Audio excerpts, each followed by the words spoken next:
que tiene que ver con un tema que realmente ha aparecido en los últimos años, en nuestros encuentros, en ponencias, en trabajos, y que entonces es interesante conocer desde otros ángulos, desde la perspectiva de gente que desde hace mucho tiempo viene investigando la historia de nuestra provincia, de nuestra región sur, la historia de, en cierta manera, esa realidad que tantas veces a los santafesinos nos fue negada de conocer.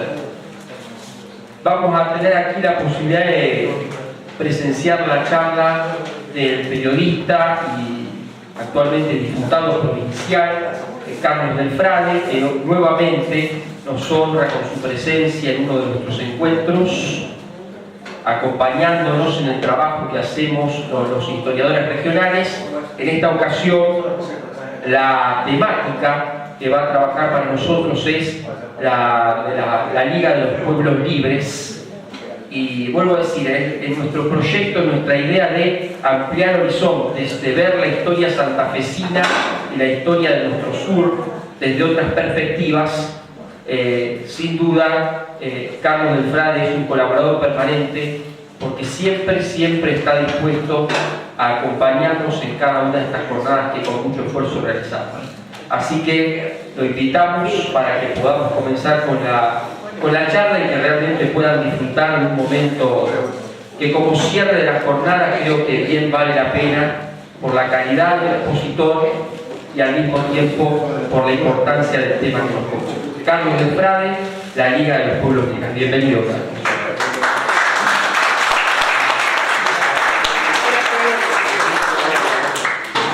¿Cómo les va? Buenas tardes. La verdad que es un privilegio estar acá en los Quilquillos. Lo que recién escuché sobre el tema de las langostas es maravilloso. Forma parte de una historia real, pero que se mete directamente en la literatura sobre aquello que podemos contarles a nuestras chicas y a nuestros chicos para que se enamoren del lugar donde crecieron y donde nacieron. Tengo para mí, y lo hemos dicho muchas veces, que generalmente no se enseña la historia de lo cercano para que no seamos capaces de querer lo cercano. Por eso siempre se enseña lo lejano, porque cuanto más lejos pongan la cabeza de nuestras pibas, cuanto más lejos pongan la cabeza de nuestros pibes, menos vamos a poder defender lo que tenemos. No podés defender aquello que no querés, y no podés defender aquello que no querés si no lo conocés. Entonces acá hay una deliberada construcción política de desamor y de desvínculo.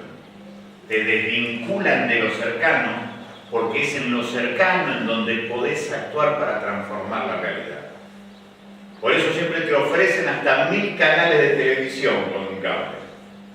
Pero esos 1000 canales de televisión, en ninguno va a estar el debate sobre qué va a ser la muchachada de los Quilquillos cuando terminen la secundaria. ¿Dónde irán a trabajar? ¿Dónde se pueden divertir sin perder o tener el riesgo de perder algo de su propia vida, de su propia salud? Eso no aparece, no va a aparecer en la discusión. ¿Cómo se discute la calidad de agua en Firmat, en Cañada de Lucle, como recién me decían? ¿Cómo se discute esto? ¿Dónde? ¿En cuál de los 1000 canales de televisión que te ofrecen por cable está esa situación? En ninguno. No es casual. Eso tiene que ver con que se produce conocimiento para el desvínculo. Te hacen creer que lo más importante siempre está lejos del lugar en donde vos podés actuar. Así que por eso para nosotros estos encuentros tienen una importancia estratégica. Si ustedes pueden hacer que estas historias que investigan con tanto amor durante tantos años se lo pueden transmitir a nuestras privadas, vamos a tener necesariamente un presente y un futuro mejor. Cuando estas historias sean recreadas para nuestras chicas y para nuestros chicos, va a ser muy difícil que nos roben con tanta facilidad como nos roban pedazos enteros de nuestros territorios a nivel nacional o a nivel provincial. ver hoy las vías del ferrocarril y verlas transitar a esas vías del ferrocarril simplemente con las mercaderías que se van y nunca más por nuestra gente, forma parte de esto que estamos contando. Y cuando vemos los accidentes viales que tenemos acá en las rutas del sur provincial, en el departamento General López, en el departamento Caseros, tiene que ver con ese proceso de desarticulación de los trenes que tanto nos está costando y nos seguirá costando. Por eso la historia de lo cercano es un extraordinario símbolo de la política que necesitamos. Aprender a querer el lugar donde nacemos para defenderlo. Si no lo conocemos, no lo queremos y por lo tanto no lo defendemos. Primer punto de conclusión que siempre me gusta compartir con ustedes sobre por qué venimos a distintos lugares, porque celebramos esas invitaciones además de aprender. Nosotros estamos convencidos que la historia no está cargada solamente del pasado, porque siempre la historia se escribe desde el presente y siempre se elige algo del pasado desde el presente. Y que el pasado en todo caso está abierto, como siempre decimos, por dos vías, por dos caminos, por dos calles. Está abierto por sueños colectivos inconclusos, proyectos que se quedaron en ciernes y que esperan que algunos lo pueden llegar a protagonizar para hacerlo realidad. Por ejemplo, el maravilloso final del himno nacional, aquello que dice vivamos con gloria. ¿Vivir con gloria cuándo? Cuando se produce cuál cosa. El himno también lo dice. Dice que el gran sueño colectivo inconcluso de los argentinos es que alguna vez,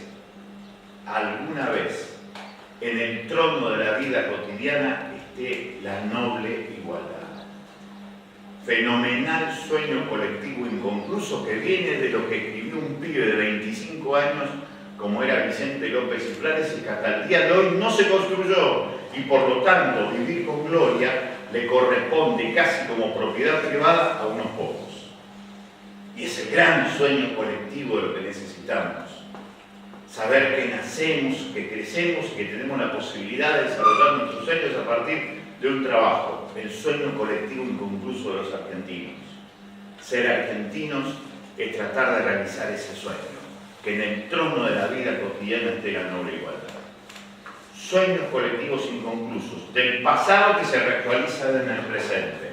Los guaraníes, primeros habitantes de estas tierras, ellos decían que la memoria y la historia se vinculaban directamente con el presente y con el futuro. Maravillosa definición. El idioma castellano, por ejemplo, le da distintas acepciones a la palabra memoria de acuerdo a los tiempos políticos que fue atravesando España. Si ustedes analizan los 6 tomos de la etimología de Jean Corominas, que analiza la etimología de las palabras que nosotros pronunciamos en castellano, nos encontramos que la palabra memoria en un momento determinado empieza a descender a la palabra memo, que apareció en el siglo XIX en España, cuando España ya había perdido todas las posesiones, la última que tenía era la isla de Cuba. Y cuando pierde las posesiones y el imperio español comienza a desaparecer, aparece como palabra en el idioma español la palabra memo, que la palabra memo luego deriva en la palabra lelo. Los memos, los lelos, son los idiotas que recuerdan cosas inservibles del pasado. Miren qué maravillosa definición. Aparece una palabra que nos dice que recordar es cosa de estúpido, claro, porque al poder no le convenía recordar las buenas épocas de España cuando vivía bien, porque recordar esas buenas épocas cuestionaba el presente de penuria que estaba atravesando España. Las palabras transitan también cargadas de historia y cargadas de política. Por lo tanto, eso es una definición también interesante, ver cómo los conceptos sobre la memoria y la historia van cambiando de acuerdo a quienes manejan el poder de darle sentido a las palabras que pronunciamos. Y después aparece la otra cuestión, aquello que los griegos dicen, que no hay verdad sin historia. La raíz etimológica en griego de la palabra memoria es sinónimo de la palabra verdad. No hay verdad sin memoria, por lo tanto, la verdad tiene que ver con la memoria. Hermosa definición. Pero los guaraníes tienen un concepto que para mí es más integrador. Los guaraníes hablan de aguije. La palabra aguije en guaraní significa tierra sin mal. Y la tierra sin mal es lo que pensaron los pobladores guaraníes que aparecieron por primera vez al margen del río Paraná hace 3000 años atrás, buscando ese sueño colectivo inconcluso que sus abuelos habían tenido. La tierra sin mal era el lugar en donde todos y cada uno, todas y cada una, tenían la posibilidad de desarrollar su realidad de acuerdo a lo que soñaban, la igualdad, el concepto de la igualdad. Por lo tanto, el aguije para los guaraníes es tener permanentemente memoria del proyecto de la comunidad, que para desarrollar el proyecto de la comunidad hay que tener memoria de lo que se piensa. Por eso la tierra sin mal es un ideal que atraviesa todas las generaciones de guaraníes. Encontrar la tierra sin mal viene del pasado y se hace siempre presente en las generaciones que están luchando por ello. Miren qué lindo concepto. El pasado ahí no se queda detenido, sino que acompaña permanentemente el desarrollo de las comunidades para saber cuándo van a alcanzar ese sueño colectivo. Ese es un concepto dinámico de la memoria y la historia. No sirve para el pasado, sino que sirve para que desde el presente siempre tengamos en cuenta lo que buscamos, siempre tengamos en cuenta lo que queremos ser. ¿Dónde está lo que queremos ser? En aquello que alguna vez soñamos, en aquello que alguna vez soñaron nuestros abuelos. Sabemos el sueño de nuestros abuelos, porque la producción del desvínculo se mete en la historia familiar. ¿Saben nuestras pibas y nuestros pibes lo que soñaron mis viejos? Se lo contamos. Ahí también aparece la estructura del desvínculo. Por eso necesariamente estos encuentros regionales tienen que ver con estas cuestiones. Por eso decimos, hay un valor en una memoria que no se queda en detenerse en la descripción de lo que pasó, sino que se describe lo que pasó en relación a lo que hoy está pasando. Nosotros estamos con esa idea de los guaraníes.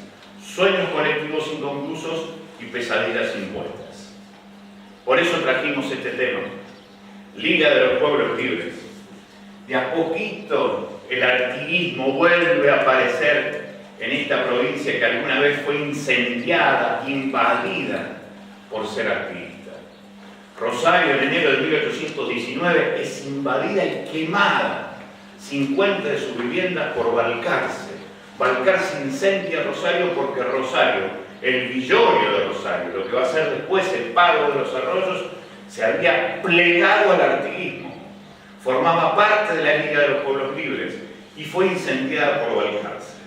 Miren cómo está hoy la geografía urbana de la ciudad de Rosario. Una de las principales calles de la ciudad de Rosario le rinde homenaje a su incendiador, le rinde homenaje al que quemó Rosario. Balcarce es una de las principales calles de Rosario. Y con Artigas nos pasó algo muy extraño en los últimos 20 años. Nosotros reclamábamos que Artigas estuviera en la historia de Rosario, porque hubo decenas y decenas de rosarinas y rosarinos que sangraron con Artigas, que Artigas merecía estar en una calle. Hace 20 años atrás le pusieron la calle Artigas, el nombre de Artigas, a una cortada de la zona sur. Fantástica metáfora. Artigas, el primer líder popular de estas tierras, es una cortada de una cuadra. Después dijeron, porque seguimos insistiendo, Artigas merece una calle, merece una avenida, porque Artigas fue el primer líder político de estas tierras.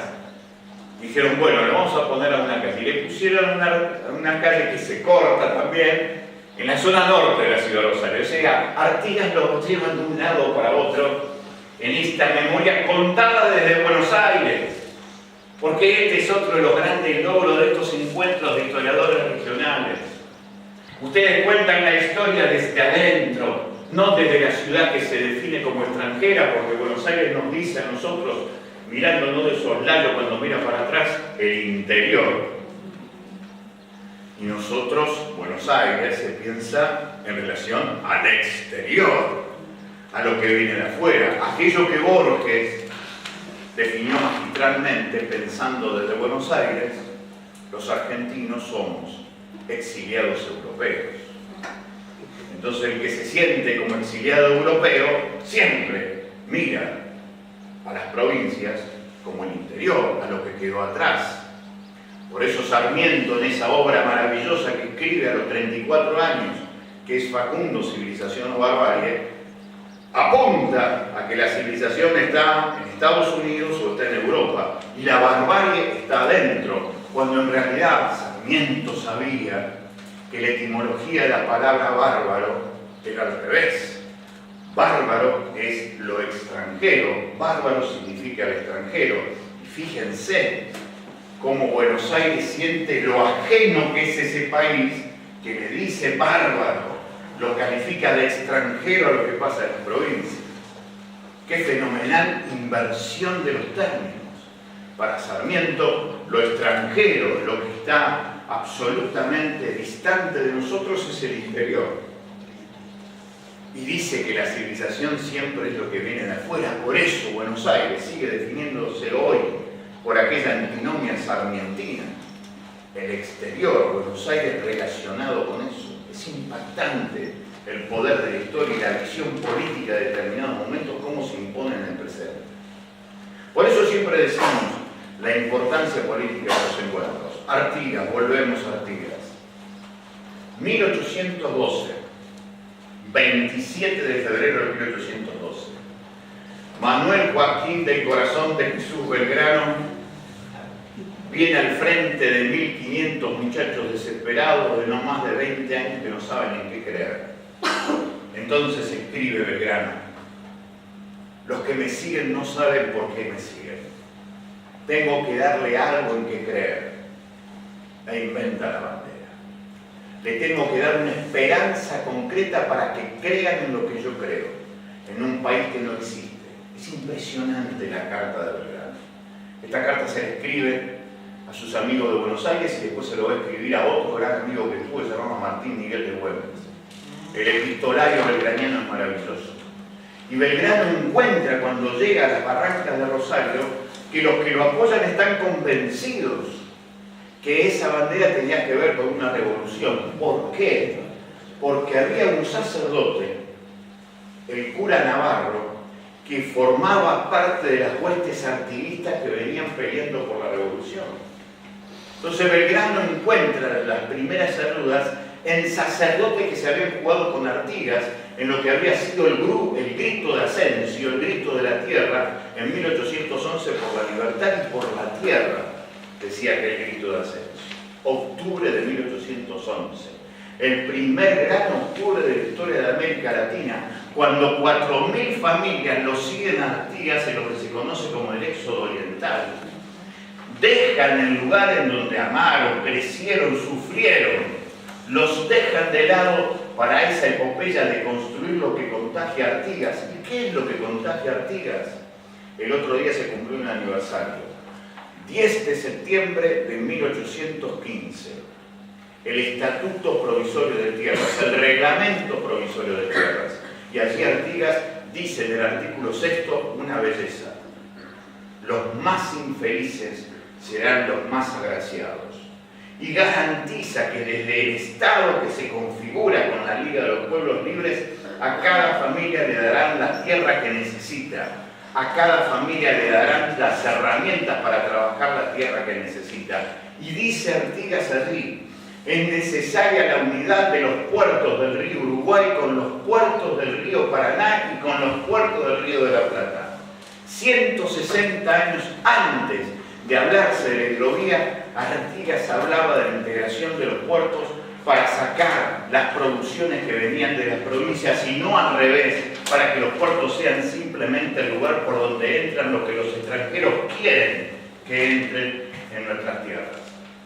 Y Artigas va a decir claramente cómo se dan las cosas y que tienen que ver con el presente. Artigas habla, primero, libertad; segundo, igualdad; y en tercer lugar, seguridad. Fíjense qué cosa interesante para pensarlo hoy. Sin libertad y sin igualdad no puede haber seguridad. Piensen ustedes en lo que... Sin seguridad no hay libertad, ¿eh? Por eso, pero Artigas lo dice al revés. Sin libertad y sin igualdad no hay seguridad. Concepto maravilloso, profundo, y que puede entrar en contradicción con lo que pensamos y lo que sentimos. Entonces, en una sociedad sin libertad y que tiene fenomenales índices de desigualdad, va a haber inseguridad. Esto es Artigas. Siglo XIX cuestiona el siglo XXI. ¿Cuál es lo que nos dicen a nosotros? Al revés. Nos dicen a nosotros, llenemos las calles de las ciudades de gendarmes, prefectos, armas para tener seguridad. Fracaso absoluto en la Argentina, en Colombia, en México, en distintos lugares. ¿Por qué? Porque se profundiza la desigualdad. Por lo que dice Artigas, sin libertad ni igualdad no hay seguridad. Nosotros al revés pensamos una desesperación de lo que nos pasa, de esto de poder salir de casa y encontrarse siempre con la incertidumbre si sabes si te pasa algo o no. Entonces reclamamos que haya un Robocop al lado nuestro. Y no van a alcanzar los Robocop para custodiar a cada uno de nosotros. Entonces Artigas dice eso, y eso que cuestiona desde el año 1815 sirve para pensar el presente, hoy, 200 años después. Y tanto sirve para pensar el presente, que la Liga de los Pueblos Libres que pensó Artigas es para nosotros un pensamiento de acción. El miércoles de esta semana, por un proyecto nuestro en la legislatura de la provincia de Santa Fe, invitamos a legisladores de Córdoba y legisladores de Entre Ríos, como alguna vez se juntaron en lo que significaba las instrucciones para la Asamblea del año 13 que tenían los diputados artiguistas. Venían diputados artiguistas de Córdoba, de Entre Ríos, de Santa Fe, de lo que después iba a ser Corrientes, de lo que después iba a ser Misiones. Esas instrucciones hablaban de esa Liga de los Pueblos Libres, no de acuerdo a Buenos Aires, sino al revés, pensar el país desde adentro. Nosotros lo utilizamos este miércoles, año 2018. Cómo pensar la Argentina en medio de distintos ajustes que afectan la vida cotidiana de cada uno de los habitantes de cualquier provincia. ¿Cómo se resuelve esto? Solamente yendo a Buenos Aires, pidiendo audiencia en la Casa Rosada y aspirar a que los problemas se resuelvan individualmente o se resuelve colectivamente desde las necesidades y la defensa de la producción de cada una de las provincias. Nosotros respondimos con Artigas. Nosotros decimos, desde las necesidades de las provincias es donde aparecen las prioridades. Porque es en la provincia en donde aparece que el costo de la luz va a ser peor, que el costo de gas ahora va a ser subsidiando a las empresas que nos cobran un 35% más de gas. Se va a decir qué va a pasar con los puertos, ¿desde dónde? ¿Desde las provincias donde están los puertos o desde Buenos Aires, en donde se maneja, si se encubre, si se tapa los negocios que se hacen con el puerto sin ninguna protección? ¿Desde dónde? Para eso hay que tener memoria, lo que dijiste antes. Pero vos hablaste solamente de memoria de los ideales.